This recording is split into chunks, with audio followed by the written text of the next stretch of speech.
To remind you what this experiment was, these were chrysanthemum cuttings that we did, and the experiment was to see whether having 0, 1, or 3 leaves plays a role in how good your rooting success is. When I take a look at, just from a visual inspection perspective first, I can definitely see that the ones that had 0 leaves are very, they look nitrogen deprived. It looks like there's not a lot of growth on them compared to the others, except for 2 cases here. So in general, I would say probably that our 0 leaves, just from the top, looking at the tops, are less successful than the other 2 groups. But let's take a look at that root structure and see what we find underneath for this. So I'm going to harvest the 0 leaf one first. You got to get kind of down deep because we remember we planted these fairly deep.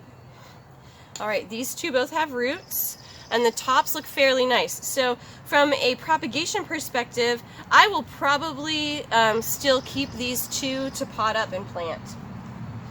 So that's 2. Okay, that doesn't have any roots. That has no roots. No roots. No roots. No roots, but some weird etiolation happening of growth that wanted to make tips instead. Come on, you. This one has a root, but it doesn't really look that healthy, and so from a propagation perspective, we'll count this one in our tally, but we're probably going to toss it and not use it as a propagule just because the material doesn't look that great, and we might as well not waste our resources on things that don't look great from a propagation perspective. There's enough overhead in the propagation business that we don't need to hold on to everything that does something. Okay. Here.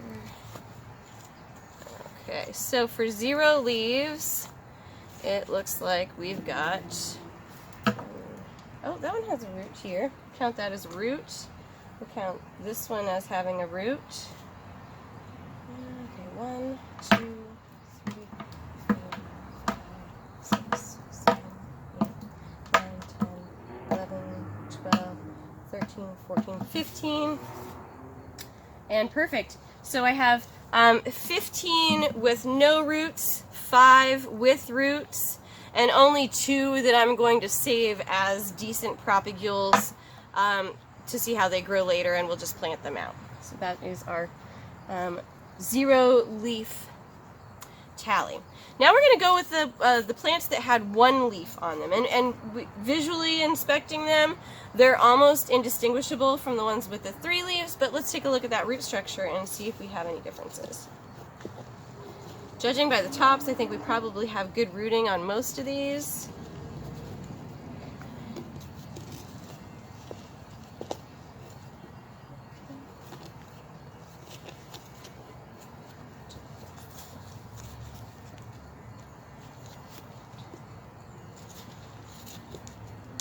Yeah, look at this one. So this one's starting to get roots along that inner node here.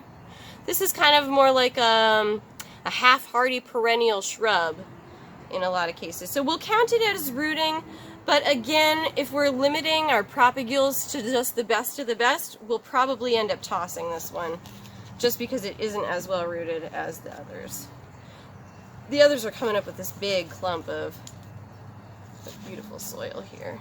Okay, so here's another one. Has roots, not very many. We'll put it off to the side. This one has no roots at all, but it has a little bit of top growth, which is interesting. Okay, that's got a lot of roots. This one has roots, but not very many. That's got a lot of roots. This one rooted into the other side. That's funny. Oops. These will probably go into 4-inch pots and then get sold that way. And then whatever doesn't get sold, we'll probably plant some out. They're very, very beautiful. This is a wonderful double roughly red that came from your classmates last year. These are actually propagules of propagules that they had made. last year. Okay, so in this case, it looks like we have 1 with no roots, 3 with only minor rooting that we're still going to toss, and then 1, 2, 6,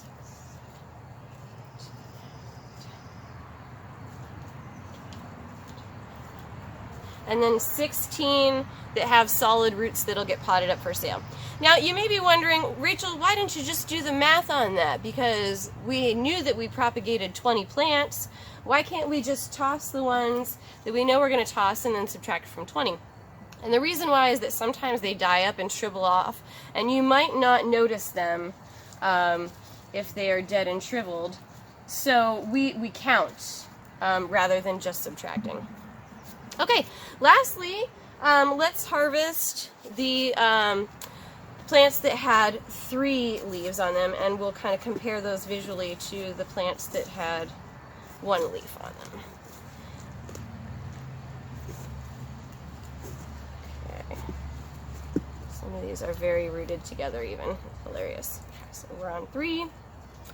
All right, this one, minor rooting, so nothing major there. This one, too, kind of lower on the root spectrum. Yeah, we could probably still save that one.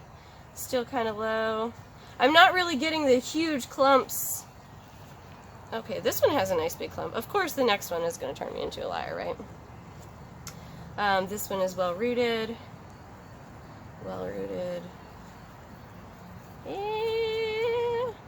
I think we counted other ones like that were as well rooted. So we'll include them in the count. Oh, there's almost a lot of nothing there. Okay, here we go. That's another one. That's another one. Whoa. Some of these are lots of roots. Whoa, that one's got a ton of roots on it. That's like ready to grow. Roots, roots, roots. We like to see the roots.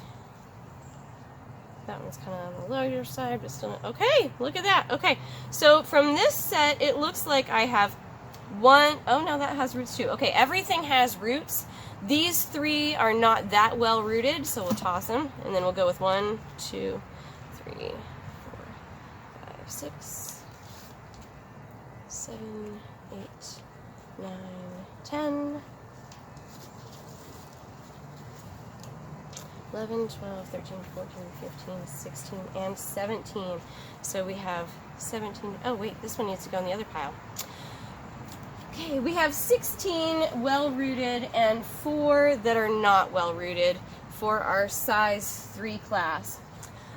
These will get potted up and offered for sale. The rest of them we're going to toss, and now we have concluded this experiment.